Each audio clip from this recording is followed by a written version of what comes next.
Hello, मेरा नाम है स्टीफन हॉकिंग, एक भौतिकी शास्त्री, अंतरिक्ष विज्ञानी और एक स्वप्न दृष्टा। हालांकि मैं चल फिर नहीं सकता और बात भी एक कंप्यूटर के जरिए करता हूं, लेकिन मेरे दिमाग की उड़ान बहुत ऊंची है। उसे किसी सहारे की जरूरत नहीं। मेरा दिमाग ब्रह्मांड के सबसे गहरे राज जानने की कोशिश करता है, जैसे कि हमारा ब्रह्मांड ऐसा क्यों है, ये नियम और कानूनों पर क्यों चलता है, इसमें हंगामे की बजाय सब कुछ इतने सलीके और गहरे राज पता लगे। ये भी पता लगा कि सिर्फ एक सिद्धांत पर ही ब्रह्मांड की हर चीज चलती है। ऑरोरा ऑस्ट्रालिस या सदर्न लाइट्स को इंटरनेशनल स्पेस स्टेशन से भी देखा जा सकता है। मैं जिंदगी भर ऐसे खूबसूरत रहस्यों की वजह का पता लगाने की कोशिश करता रहा। मुझे यकीन था कि इससे हमें ब्रह्मांड के रहस्यों का भी पता लग जाएगा।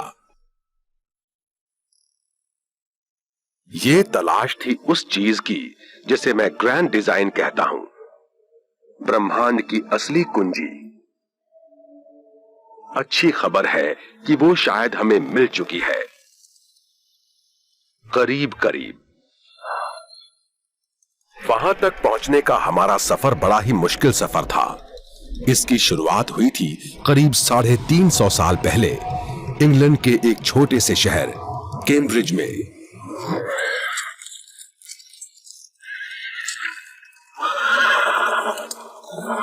ये बात है सन 1665 की। इंग्लैंड में फैली महामारी की वजह से बड़े पैमाने पर लोग मर रहे थे।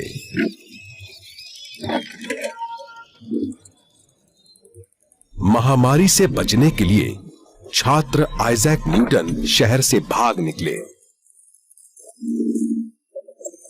अच्छा हुआ कि उन्होंने शहर छोड़ दिया, क्योंकि न्यूटन की सोच बिल्कुल अलग थी और उन्होंने ब्रह्मांड को बिल्कुल नए नजरिए से देखा था। न्यूटन ने उस ग्रैंड डिजाइन की तलाश शुरू की थी, उन रहस्यमय नियमों की खोज से जिनसे कुदरत चलती है। उनके सवाल थे, चीजें चलती क्यों हैं, वो रुकती क्यों हैं, और सबसे बड़ी बात, वो जमीन पर ही क्यों गिरती है।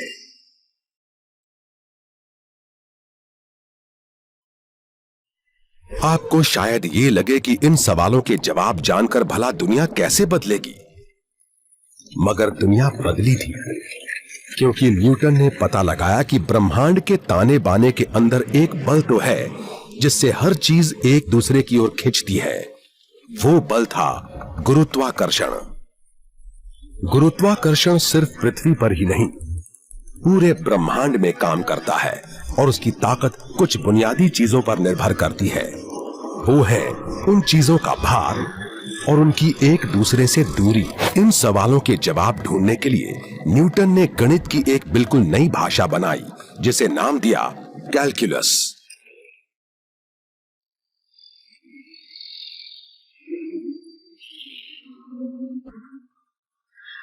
ये जानना जरूरी नहीं है कि वो कैसे काम करता है, मगर 23 साल के युवक के लिए ये एक बड़ी अहम खोज थी। आज दुनिया भर के वैज्ञानिक उसका इस्तेमाल करते हैं।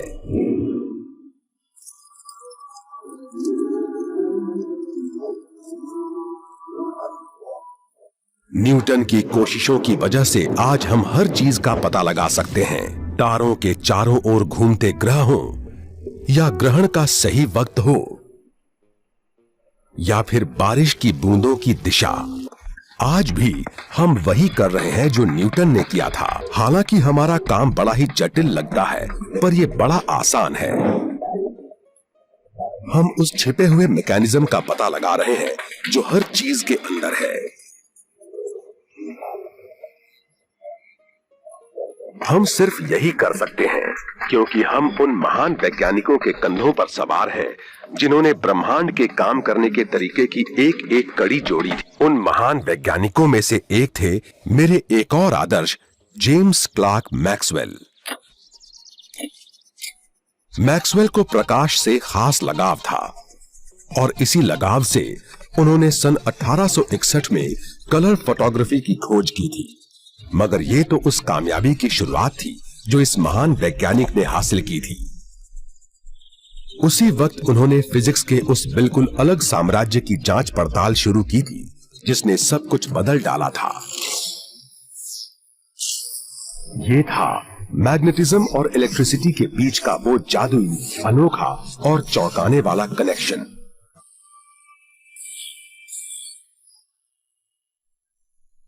इसमें कुछ भी जटिल नहीं है।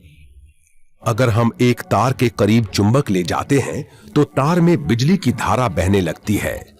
अगर तार में बिजली की धारा बह रही है तो वो चुंबक की तरह काम करती है और कंपास की सुई दिशा बदल लेती है। मगर ये किस चीज से जुड़े हैं?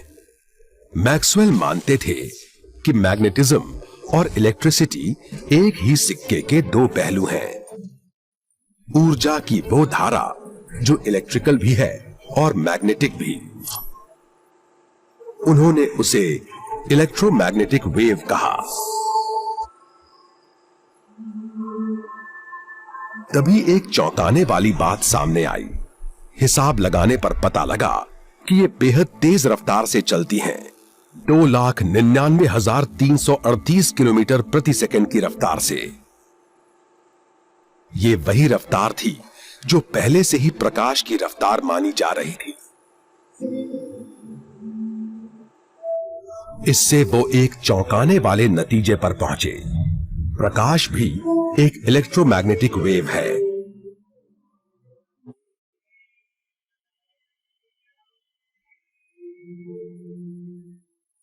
मैक्सवेल ने इलेक्ट्रिसिटी, मैग्नेटिज्म और प्रकाश को 4 समीकरणों की एक श्रृंखला में जोड़ा, जो मेरे हिसाब से विज्ञान के इतिहास की एक सबसे बड़ी खोज थी।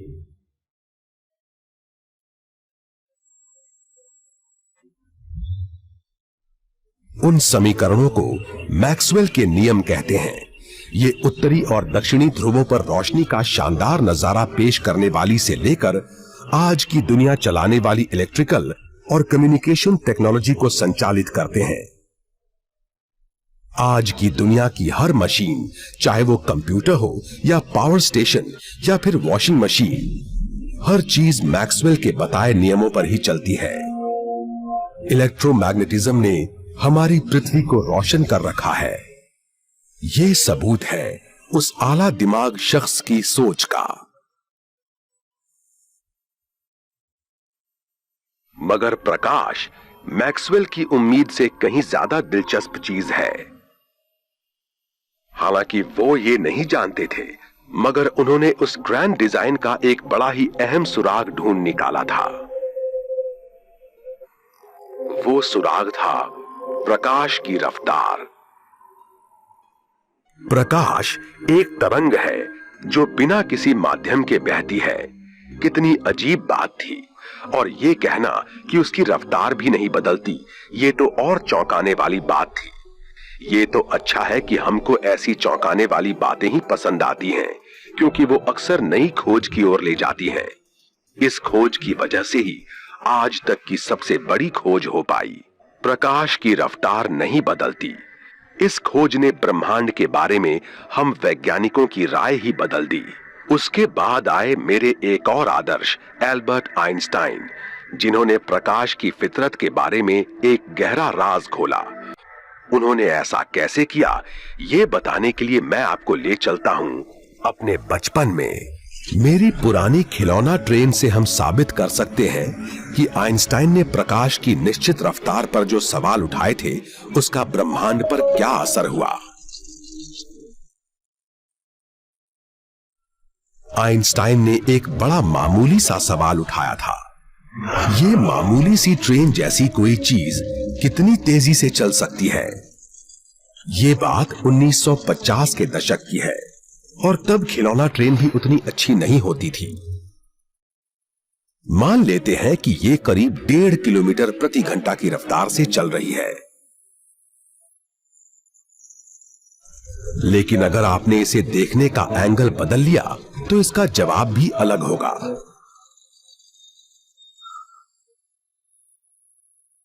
पृथ्वी अपनी धुरी पर करीब 1,500 किलोमीटर प्रति घंटा की रफ्तार से घूम रही है।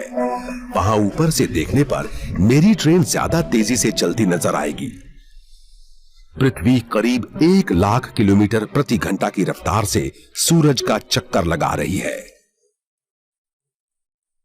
यहां तक कि सूरज भी स्थिर नहीं है, वो हमारी आकाश गंगा के केंद्र का चक्कर लगा रहा है। और आकाश गंगाएं भी अंतरिक्ष में घूम रही हैं। ऐसे में मेरी ट्रेन की रफ्तार कितनी होगी? जाहिर है यह निर्भर करता है कि आप उसे कहां से देख रहे हैं। वो 1.5 किलोमीटर प्रति घंटा, 1,500 किलोमीटर प्रति घंटा, 1 लाख किलोमीटर प्रति घंटा या उससे कहीं ज्यादा तेज हो सकती है। फिर समस्या क्या है? ये तो कोई भी समझ सकता है कि रफ्तार हमारे नजरिए पर निर्भर करती है, मगर ये मत भूलिए कि मेरी खिलौना ट्रेन की तरह प्रकाश की रफ्तार नहीं बदलती है, भले ही हम उसे कहीं से देखें। ऐसे में किसी चीज को देखने की जगह वाली ये राय टूट जाती है। इसे समझाने के लिए आइंस्टाइन ने भी एक ट्रेन की ही मदद ली थी, लेकिन वो असली थी।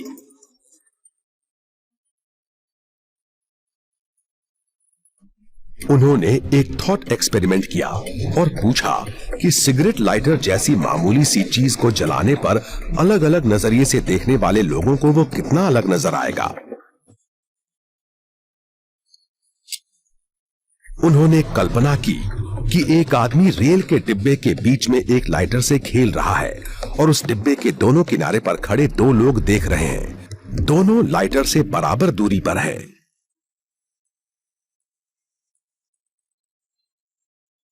आइंस्टाइन ने कहा कि बड़ा सवाल यह नहीं है कि दोनों लोग क्या देख रहे हैं, बड़ा सवाल यह है कि वो कब देख रहे हैं। दोनों एक ही डिब्बे में हैं और एक ही रफ्तार पर जा रहे हैं, इसलिए दोनों रोशनी को एक ही वक्त पर देखेंगे। लेकिन अगर कोई डिब्बे के बाहर हो तो अब ये महिला क्या देखेंगी?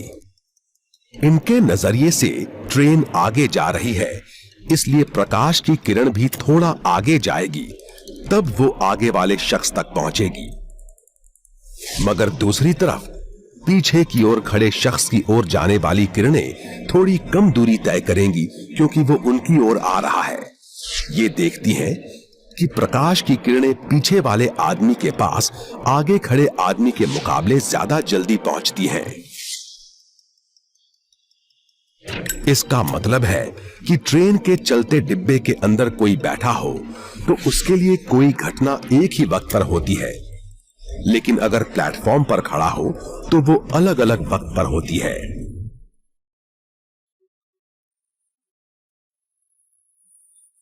जरा रुकिए, अब सोचिए कि इसका मतलब क्या है।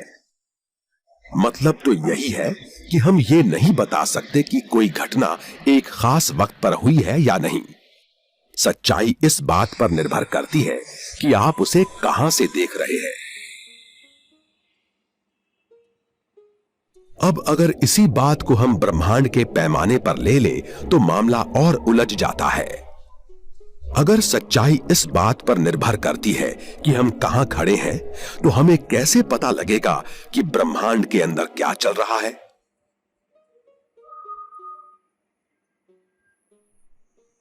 इससे बड़ी बात, अगर हम ये नहीं जान सकते कि ब्रह्मांड में 2 घटनाएं एक ही वक्त पर हो रही हैं या नहीं, तो हम ये कैसे जान पाएंगे कि ब्रह्मांड काम कैसे करता है? फिक्र मत कीजिए, आइंस्टाइन ने ही इस सवाल का भी जवाब दिया था अपनी स्पेशल रिलेटिविटी की थ्योरी से। आइंस्टाइन ने कहा कि सच्चाई फ्लेक्सिबल होती है क्योंकि समय खुद फ्लेक्सिबल है। बात भले ही अजीब लगती है, मगर इस फ्लेक्सिबिलिटी से ही फिजिक्स का एक बिल्कुल नया कॉन्सेप्ट बना। आइंस्टाइन ने कहा कि मैग्नेटिज्म, इलेक्ट्रिसिटी और प्रकाश की तरह समय और अंतराल भी एक दूसरे से जुड़े हैं। और इसे उन्होंने स्पेस टाइम कहा। यह स्पेस टाइम भी फ्लेक्सिबल है,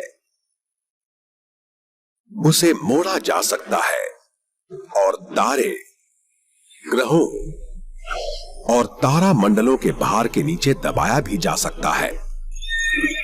सबसे दिलचस्प बात तो यह है कि इन विकृतियों से उस रहस्यमय बल का भी पता लगता है जिसकी खोज न्यूटन ने कई सौ साल पहले की थी। गुरुत्वाकर्षण ही स्पेस टाइम को विकृत करता है।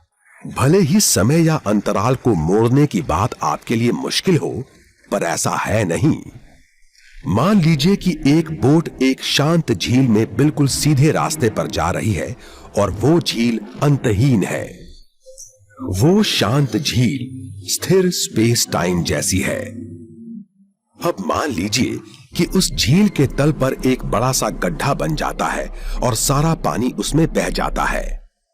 झील भी उसी तरह से विकृत हो जाती है जैसे एक ग्रह से स्पेस टाइम। इसका असर यह होगा कि बोट भी उस गड्ढे की ओर खींचेगी और वो उसके आसपास मुड़ने लगेगी, जबकि उसे उस वक्त भी सीधे रास्ते पर ही ले जाया जा रहा है। बिल्कुल ऐसा ही असर स्पेस टाइम पर किसी विशाल तारे या ग्रह का होता है। वो अपने चारों ओर घुमाने लगता है, अपनी ओर खींचने लगता है और ऐसे में पृथ्वी पर चीजें गिरती हैं। यही है गुरुत्वाकर्षण। आइंस्टाइन ने ब्रह्मांड के ताने बाने को बड़ी गहराई से देखा और उसके अंदर की कारीगरी को समझा।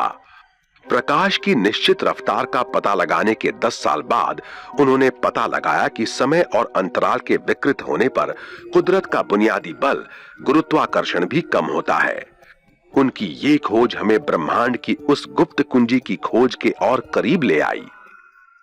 मगर इसके बाद जो हुआ उसके लिए तो आइंस्टाइन भी तैयार नहीं थे। हालांकि आइंस्टाइन ने ब्रह्मांड की कारीगरी को देख तो लिया था, पर वो ये नहीं जान पाए थे कि वो काम कैसे करती है।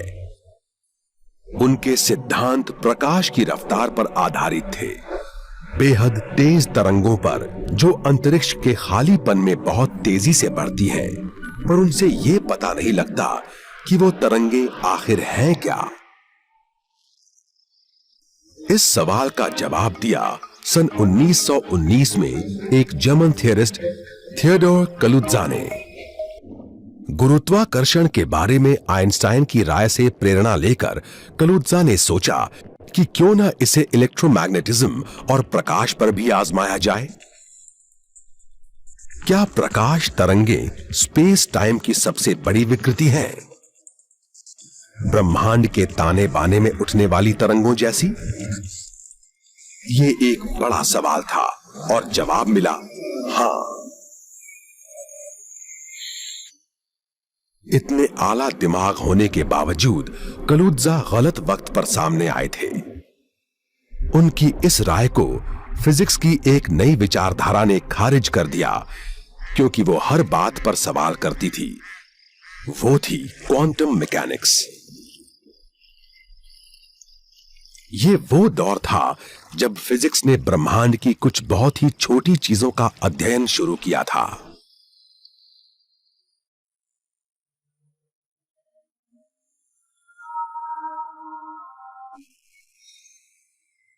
एक परमाणु के अंदर ब्रह्मांड बड़ी ही अनोखी और उथल-पुथल भरी जगह नजर आ रही थी।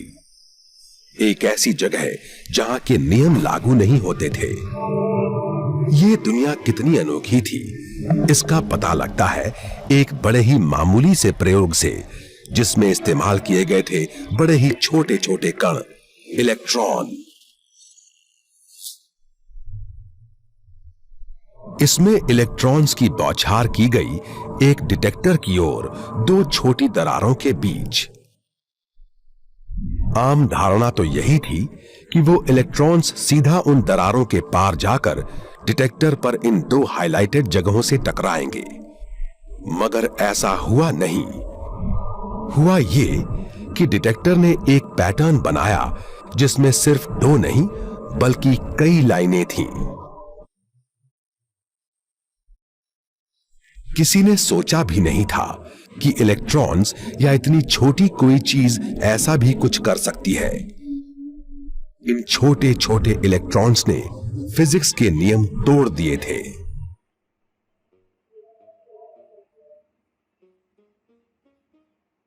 यह बात कितनी अजीब थी, इसे समझाने के लिए मैं अब इलेक्ट्रॉन्स की जगह वो चीज लेने जा रहा हूं जो आपकी जानी पहचानी है, फुटबॉल। देखिए, ये स्ट्राइकर एक फ्री किक मारने को तैयार है। जाहिर है ये पूरी कोशिश करेगा कि सामने खड़ी सुरक्षा दीवार को पार करके गेंद गोल पोस्ट के अंदर जाए और सामने खड़े खिलाड़ी उसे रोकने की पूरी कोशिश करेंगे।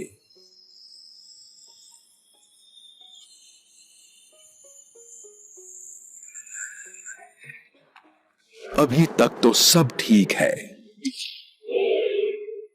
लेकिन अगर इसके ऊपर हम सब एटॉमिक या क्वांटम वर्ल्ड के नियम लगा दें तो नजारा बिल्कुल अलग होगा। इसे देखकर ही हर फिजिसिस्ट की फिक्र बढ़ गई थी। गेंद एक निश्चित मार्ग पर जाने की बजाय इलेक्ट्रॉन्स की तरह हर संभव मार्ग पर जा रही है।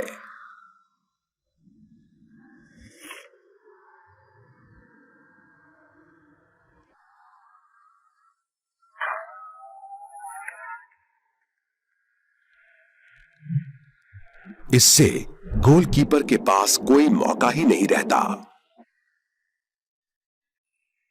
गोल पोस्ट में जाने के बाद गेंद ने एक सच्चाई का रूप ले लिया,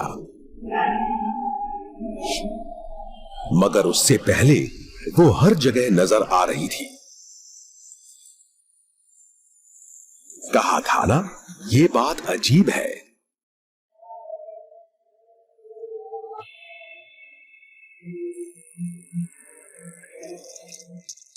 मैं बता नहीं सकता कि सच्चाई का यह नजारा कितना चौंकाने वाला है। अगर उस पर हर जगह इतनी उथल पुथल मची है, तो क्या जो कहानी न्यूटन ने शुरू की थी, मैक्सवेल ने आगे बढ़ाई और जिसे आइंस्टाइन और कलुत्जा ने नया रूप दिया, उसका ये अंजाम होगा, इस रूलेट के खेल जितना बेतरतीब? शायद ब्रह्मांड के राज हमारी समझ से परे है, क्योंकि हमारा दिमाग अभी उस स्तर तक नहीं पहुंच पाया है।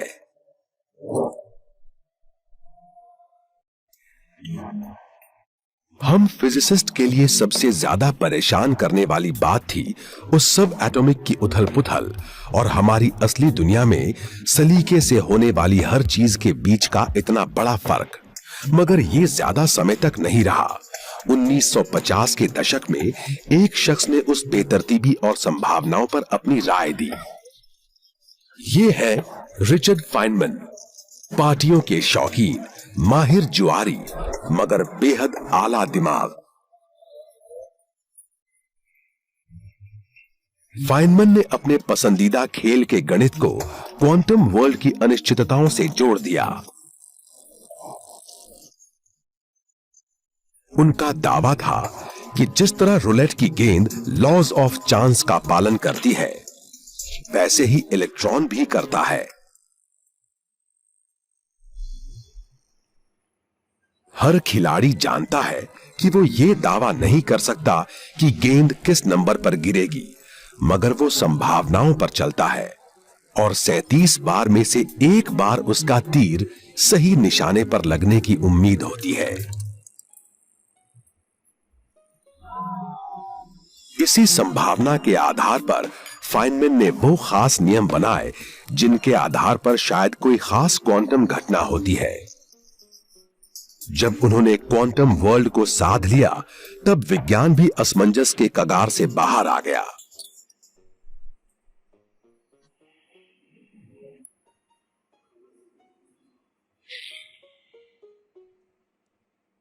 रिचर्ड फाइनमैन ने हम फिजिसिस्ट की बहुत बड़ी मदद की थी। माना कि उन्होंने हमें भी उस ग्लैमर से जोड़ दिया था, पर उनकी इस खोज ने कि क्वांटम वर्ल्ड का भी अंदाजा लगाया जा सकता है, इससे हमें उस ग्रैंड डिजाइन की खोज फिर से शुरू करने का मौका मिल गया। फिजिक्स अब वो कनेक्शन ढूंढने लगा जो ब्रह्मांड के बड़े से बड़े पैमाने और छोटे से छोटे पैमाने को जोड़ते थे। इसके लिए हमने फिर से उस भूले बिसरे सन की और अपने आप तैराक बने जर्मन फिजिसिस्ट थियोडोर कलुत्जा की मदद ली। फिजिसिस्ट अब वो तरीके ढूंढने लगे थे जिनसे उनके सिद्धांतों का इस्तेमाल कुदरत की छोटी से छोटी चीजों पर किया जा सके। परमाणु के अंदर की दुनिया, जहां इलेक्ट्रॉन चक्कर लगाते हैं, उसका केंद्र दूसरे कणों से बना होता है जिन्हें न्यूट्रॉन और प्रोटॉन कहते हैं। उनके अंदर उनसे भी छोटी चीज होती है जिसे क्वार्क कहते हैं। क्वार्क भी जिस चीज से बने होते हैं उसे हम फिजिसिस्ट स्ट्रिंग कहते हैं, और वो समय और अंतराल की ज्यादा जटिल विकृति है। आप उन्हें वायलिन के वाइब्रेट करते तारों जैसा मान सकते हैं।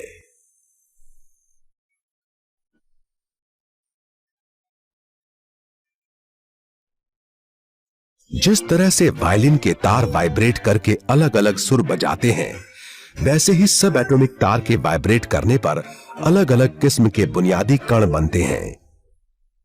यही वो सूक्ष्म कण हैं जिन्होंने हमारे आसपास के ब्रह्मांड को गढ़ा है।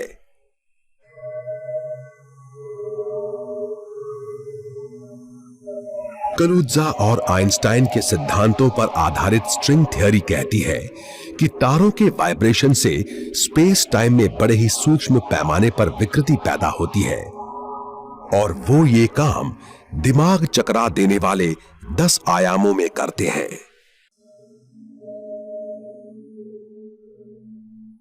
अगर वो तार एक तरफ वाइब्रेट करते हैं तो उनसे एक खास किस्म के बुनियादी कण बनते हैं, मसलन क्वार्क।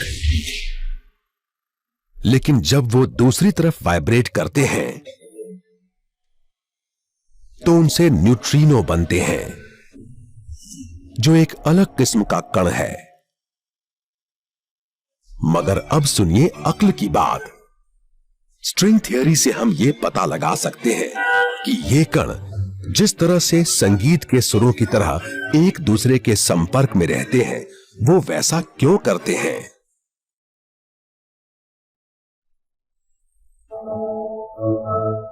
यहीं से फिजिक्स के सारे नियम बने हैं, वो नियम जिनसे ब्रह्मांड की हर चीज चलती है।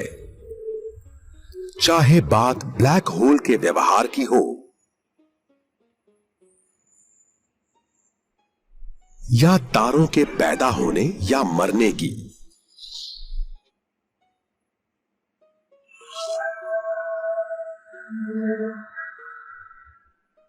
अब आप कागज के रोल जैसी मामूली सी चीज का जमीन पर गिरना ही ले लीजिए, या फिर एक मैग्नेटिक कंपास की सुई का हिलना।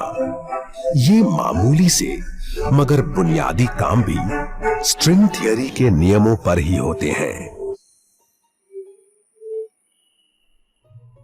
अभी तो इस स्ट्रिंग थ्योरी के कई अलग अलग वर्जन हैं, जिन्हें साथ में मिलाने पर बनती है एम थ्योरी। ये कोई नहीं जानता कि उसमें एम का क्या मतलब है। वो मास्टर है, मिरेकल है, या फिर मिस्ट्री है, या फिर तीनों ही।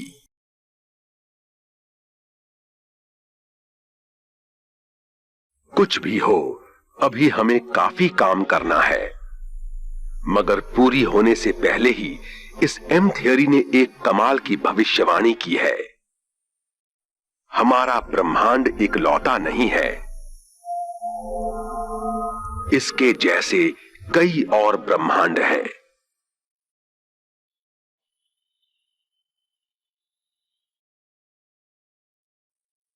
फिजिक्स ने न्यूटन और मैक्सवेल के जमाने से लेकर आज तक बड़ा लंबा सफर तय किया है।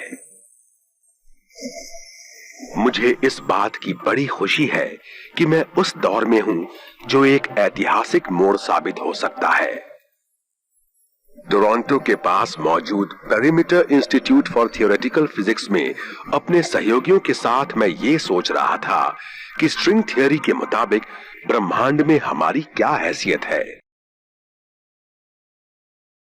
स्ट्रिंग थियरी ने एक बड़ी चौंकाने वाली बात कही थी कि ब्रह्मांड एक नहीं है, बल्कि ऐसे कई लाख करोड़ ब्रह्मांड हैं। शायद इतने ब्रह्मांड जितने हमारे ब्रह्मांड में तारे भी नहीं हैं।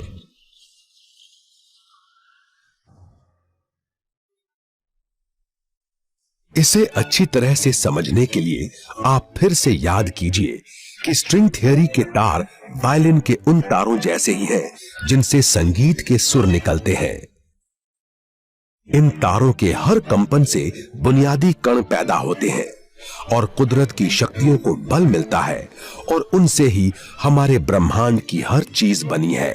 मगर यह भी नहीं भूलना चाहिए कि संगीत के वो सुर अलग अलग तारों को वाइब्रेट करने पर निकलते हैं।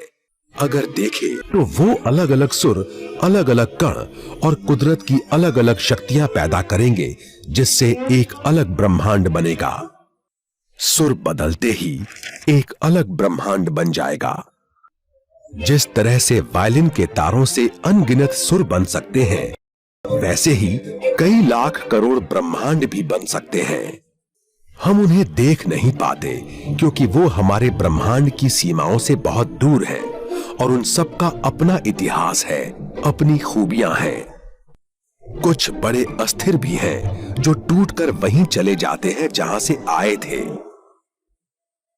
कुछ ऐसे हैं जो तारे या ग्रह नहीं पैदा कर सकते, इसलिए वहां अंधेरा है, ठंडक है।